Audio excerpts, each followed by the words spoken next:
오늘 인사이트 시간은 바이오 플랫폼 센터 석지원 기자와 함께합니다. 안녕하세요. 안녕하세요. 네, 오늘은 먼저 한미약품 얘기를 좀 해볼까 합니다. 네. 이 한미약품 첫 바이오 신약이자 네.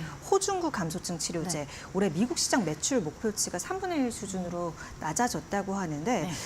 이거 신약 굉장히 주목받았던 걸로 알고 있는데 네. 일단 호중구 감소증 이게 뭔가요?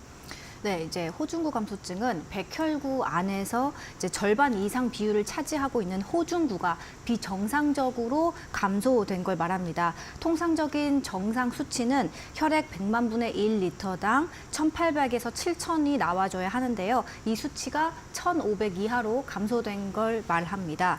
호중구 감소증은 주로 암 환자한테 항암제를 투여하고 나서 이 수치가 떨어지면 면역력이 이제 급격히 이제 저하되는데요. 이 경우 추가적인 이 항암제 투여가 어려워져서 이제 어떤 부작용으로 이제 많이 이제 일컬어지고 있습니다. 아, 그렇군요. 이 한미약품이 개발한 호중구 감소증 치료제 이름은 롤론티스, 미국 제품명은 롤베돈인데 네네. 이 한미약품의 첫 바이오 신약이잖아요. 네, 맞아요. 롤론티스는 이 한미약품이 개발 중인 신약 가운데서 미국 식품의약국 FDA의 시판 허가를 받은 첫 제품이고요. FDA 실사를 통과하고 한국의 평택 공장에서 생산해서 미국에서 판매하는 최초의 신약입니다. 롤론티스는 2022년 9월에 FDA의 승인을 받았었는데 그때 나름 미국 시장에서는 후발주자임에도 불구하고 유력한 블록버스터 잠재 후보군으로 뽑혔습니다. 블록버스터라는 것은 연매출 1조 원 이상 의약품을 말합니다. 증권가에서는 롤론티스가 2027년 미국 시장 점유율 8%, 매출 2억 4천만 달러, 우리 돈으로 약 3,300억 원 정도를 달성할 것으로 이렇게 전망을 해놨습니다. 네. 그러니까요. 블록버스터급 신약이면 이 연매출 1조 원대 의약품을 가리키는 건데 근데 이 롤론티스 미국 매출 추정치가 3분의 1 수준으로 낮아졌다고요? 굉장히 네. 큰 수치죠. 네, 지난해 4분기까지만 해도 한미약품 영문 IR 자료를 봤더니 롤론티스의 올해 미국 시장 매출 예상치가 1억 9천만 달러, 우리 돈 2,600억 원 정도였습니다. 그런데 올해 1분기의 영문 IR 자료를 다시 비교해 보니까 6천만 달러, 우리 돈 약 820억 원 수준으로 내려앉았습니다. 1분기 만에 매출 추정치가 3분의 1토막 난 건데요. 예상 시장 점유율도 지난해 4분기 IR 자료에는 2024년 7.8%, 2025년 10.6% 이렇게 구체적으로 잡아놨는데 올해 1분기 영문 IR 자료에는 이런 시장 점유율 수치도 빠져 있었습니다. 한미약품에 따르면 현재 롤론티스의 분기별, 분기마다 미국 매출 수치는 200억 원, 그러니까 연매출 약 800억 원 수준입니다. 네, 그러면 이렇게 당초 매출 예상치랑 차이가 굉장히 큰 건데 그 이유도 취재가 됐나요? 네. 한미약품 측 얘기 들어봤더니 네. 이제 미국 판매 대행사가 바뀌면서 그렇다 이런 답을 했습니다. 원래 미국 판매를 맡고 있는 곳이 스펙트럼 파마슈티컬스라고 미국의 제약사였는데요. 이 스펙트럼이 미국의 어설티오 홀딩스라는 또 다른 이제 제약사 인수가 됐습니다. 그러면서 예상치가 조정이 됐다는 건데요. 그러니까 목표치를 산정하는 이 주체가 달라졌다. 네. 이런 설명입니다. 한미약품은 스펙트럼에 지난 2012년에 이 롤론티스를 기술 이전을 했고요. 스펙트럼은 지난해 4월에 어설티오에 인수가 됐습니다. 그러면서 롤론티스의 판매, 개발권 모두가 어설티오로 넘어간 상황인데요. 지난해 4분기에 제시된 수치는 그러니까 스펙트럼 파마슈티컬스가 제시한 수치고 올해 1분기에 이제 다시 제시된 수치는 어설티오가 전망한 수치라는 겁니다. 그래서 어설티오 측의 입장을 좀 들어보니까 기대만큼 수요가 증가하지 않아서 목표치를 낮췄다. 이렇게 설명을 했습니다. 그러니까 원래 롤론티스가 이제 공공보험 환급 대상 의약품 목록에 이제 등재가 되면서 네. 수요가 막 늘어날 것으로 전망을 했었는데 알고 보니 수요가 그렇게 늘지 않았다. 그러니까 즉 잘 팔리지 않아서 네, 네. 예상치를 낮췄다라고 이제 해석이 됩니다. 이런 일이 잦나요? 아니면 이례적인 일인가요? 어때요? 이제 대형 제약사지 않습니까? 한미약품이.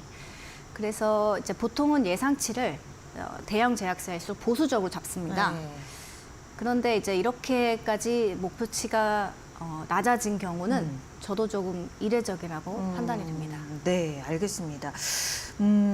현재 그러면 이 미국 시장에서 호중구 감소증 신약 네. 경쟁 상황은 어떤가요? 아까 그 뭐 공공보험 환급대상 의약품 목록 뭐 이런 얘기도 하셔가지고 이 부분이 궁금해요.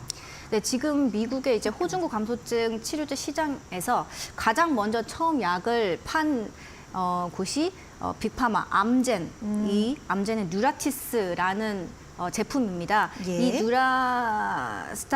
뉴라티스가 뉴라스타입니다. 뉴라스타의 미국 물질 특허가 2015년에 만료가 됐거든요. 그러면서 이 약을 따라한 바이오 시밀러 제품들이 여러 개 나왔습니다. 네. 그래서 제가 알아본 바에 따르면 이 뉴라스타의 바이오 시밀러는 한 6종에 달합니다. 그러니까 이들 바이오 시밀러 제품이랑 뉴라스타랑 지금 현재 미국 시장에서 치열하게 경쟁하는 구도다라고 볼 수 있겠는데요. 이 뉴라스타의 시장 점유율을 보니까 2018년에 첫 바이오 시밀러가 나온 이후부터 이게 꾸준히 이렇게 떨어져서 한 3년간 70% 이하로 지금 시장 점유율이 많이 낮아진 상태입니다. 그러니까 후발주자들도 이 오리지널 의약품의 경쟁 점유율을 이렇게 뺏어올 수 있는 그런 상황으로는 진단이 되는데요. 근데 이제 여기서 롤론티스 같은 경우는 바이오 시밀러가 아니라 바이오 시밀러를 한 단계 업그레이드 시킨 바이오 베터입니다. 그래서 이제 이 기존의 호중구 감소증 치료제인 이제 바이오 시밀러보다 훨씬 우월한 효능을 가진 제품이라고 보이는데요. 시장에서 이제 유리한 고지를 선점하는 데는 아직까지 좀 시간이 필요한 것으로 그렇게 분석이 됩니다. 내용을 좀 이렇게 들어보니까 일단 오리지널 이 의약제에 대한 좀 경쟁을 어쨌든 해볼 수 있는 위치에 있고, 왜냐하면 바이오시밀러보다 조금 한 단계 업그레이드된 그러한 느낌으로 도전을 하고 있는 거니까. 그럼에도 불구하고 미국 시장에서 어쨌든 이 파일을 가져오려면 한 개 카드는 필요할 것 같거든요. 네. 그런 보안이 있다고 합니까? 그렇습니다. 네, 이제 롤론티스의 기능을 이제 업그레이드한 그런 임상 시험을 추가적으로 이렇게 빨리 맞춰가지고 적용 범위를 확장시키겠다. 이게 한미약품의 이제 히든 카드입니다. 앞서 제가 호중구 감소증 치료제는 주로 항암제를 투약한 환자들한테서 나타나는 부작용 중 하나다. 그래서 말씀드렸는데 이 호중구 감소증을 투약을 하려면 이 항암제를 맞은 지 24시간이 지나야, 하루가 지나야 이 치료제를 맞을 수 있거든요. 예. 기존의 치료제는 그랬는데 한미약품은 이제 항암제를 투여받은 당일날에도 이 호중구 감소증 롤론티스를 맞을 수 있게 하겠다. 이게 이제 임상적으로 증명이 돼야 이제 실제로 이제 실행이 가능하기 때문에 이 임상 시험을 이제 좀 빠르게 진행을 하고 있습니다. 예. 그래서 미국 같은 경우는 이제 지리적으로 집이랑 병원이 굉장히 거리가 멀고, 그리고 이제 하루 입원비도 되게 비싸잖아요. 그렇죠. 그래서 이제 환자들 입장에서는 이 롤론티스 호중구 감소증 치료제를 투약하기 위해서 하루 더 병원에 있는 것도 부담일 수 있는데 이제 한미약품이 이런 점들을 캐치를 해서 당일날 맞고 환자가 집에 갈 수 있도록 하는 임상 시험을 하고 있다. 그래서 투약 편의성을 높이면 시장에서의 수요도 늘 거고 그렇게 이제 기대를 하고 있는 모습입니다. 그래서 미국에서 그동안 이제 전임상 시험을 해봤던, 그러니까 임상 시험의 전에 단계 동물 시험 같은 걸 말합니다. 이런 걸 했었을 때 좀 긍정적인 결과를 한번 확인을 했었기 때문에 이제 허가 범위를 확대하는 것도 자신이 있다. 이렇게 이제 한미약품은 이제 밝히고 있고요. 지금 현재 임상 일상 환자 등록이 완료가 된 상태고 올해 말까지 이제 데이터 분석을 마쳐서 내년 정도면 이제 임상 데이터를 발표할 수 있을 걸로 기대가 되고, 그리고 이제 추가적으로 임상 1상에서 이제 좀 긍정적으로 이제 효과가 나오면 2상, 3상을 진행을 해서 이제 판매를 하겠다는 계획입니다. 네. 한미약품 얘기 짚어봤습니다. 최근에 한 나흘 상승, 오름세를 보이다가 오늘장에서는 현재 구간 2%대 내림세 보이고 있는 한미약품입니다. 자, 다음 이슈로 넘어가 보도록 할게요. 이번에는요, 이 마이크로바이옴 신약 개발 출사표를 던진 두 회사의 좀 다른 행보에 대해서 짚어보려고 하는데, 일단 지난주에 이 마이크로바이옴 신약 개발사로 잘 알려진 지노맨 컴퍼니가 5,800억 원 규모 기술 이전에 성공했다고요? 네, 그렇습니다. 네, 지난주 월요일 날에 지노맨 컴퍼니가 ADC 항체 후보 물질을 스위스 제약사에다가 5,860억 원 규모로 기술 이전하는데 성공했습니다. 이번 거래는 국내 기업 중에선 최초로 ADC 항체를 기술 이전한 사례인데요. 특히 이 후보 물질은 지노맨 컴퍼니가 자체 개발한 신약 개발 플랫폼을 통해서 이제 발굴됐기 때문에 이 플랫폼 기술 자체도 이제 시장에서 주목을 받을 것으로 전망이 됩니다. 아, 그렇군요. 해당 기술 이전 건으로 이 주가도 좀 많이 올랐던데, 그런데 이제 ADC 항체라고 하면 마이크로바이옴이랑은 좀 다른 종류 아닙니까? 네, 다른 종류입니다. 사실 마이크로바이옴이 이 주식 시장에서는 그동안 주목을 받지 못했던 게 사실입니다. 그래서 지노맨 컴퍼니는 이제 계속 3년 정도 이제 사업 다각화 하는데 계속 주력을 해 왔습니다. 그래서 마이크로바이옴 신약 개발에만 매달리지 않았고요.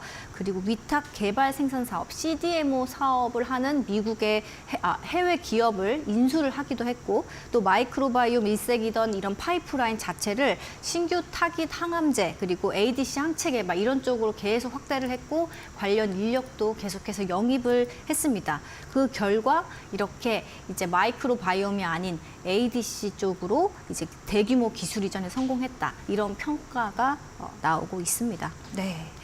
일단 지노맨 컴퍼니 기술 이전에 성공을 하면서 주가도 크게 반응을 했고, 좀 이렇게 호재성 이슈에 반응을 하는 모습을 보였던 반면에 지노맨 컴퍼니랑 상반된 행보를 보인 곳은 어딘가요? 네, CJ 바이오사이언스가 예. 꼽힙니다. CJ 제일제당이 2021년 7월에 첫랩이라는 마이크로바이옴 기업을 네. 인수해서 CJ 바이오사이언스로 사명을 변경한 다음에 이제 마이크로바이옴 신약 개발에 이제 적극적으로 좀 네. 나섰는데요. 이 회사는 2025년까지 파이프라인 10개 확보, 그리고 기술 이전 2건을 성사시켜서 독보적인 글로벌 1위 마이크로바이옴 기업이 되겠다, 이렇게 당찬 포부를 밝힌 바 있습니다. 하지만 3년이 지난 현재 CJ 바이오사이언스 상황은 그렇게 좋진 못하다, 이런 평가가 나옵니다. 예. 일단 주가만 봐도 CJ 제일제당이 인수했을 당시 주당 가격 4만 원 대비 현재 66% 정도 감소한 상황이고요. 이런 상황이 이제 발생한 배경으로는 대내외적인 환경도 있고, 기업의 이제 추가 이제 전략이 좀 부재하다, 이런 분석이 좀 나옵니다. 일단 CJ 바이오사이언스가 이제 대표적으로 보유한 이 파이프라인 중에서 이제 고형암 치료제로 개발 중인 후보 물질이 있는데, 이거 같은 경우는 이제 이미 지노맨 컴퍼니가 지노맨 컴퍼니가 임상 2상에서 이제 좀 압도적인 데이터를 내면서 이 지노맨 컴퍼니 후보 물질을 좀 밀렸다, 네. 이런 평가가 좀 나오고, 또 회사의 이제 실적 캐시카우가 돼야 할 유전체 분석 서비스, 그리고 헬스케어 서비스 성과, 이것도 그다지 좋지 못하다, 이런 이제 이야기가 나오고 있습니다. 이제 CJ 바이오사이언스 매출 90% 이상이 지금 현재 유전체 분석이랑 헬스케어 서비스에서 발생을 하고 있는데요. 지금 이 매출 규모가 보면 최근 3년간 40에서 50억 원대에 그치는 상황입니다. 그래서 이제 여기다가 최근 3년간 발생했던 부동산 임대 수익도 이제 올해부터는 반영이 안 될 것 같아서 매출이 좀 더 낮아지지 않을까, 이런 의견도 나오고 있습니다. 네. 오늘 석지영 기자와 함께 빠르게 이 세국 기업의 현재 현황들 짚어볼 수 있었습니다. 석 기자, 오늘 말씀 고맙습니다. 네, 감사합니다.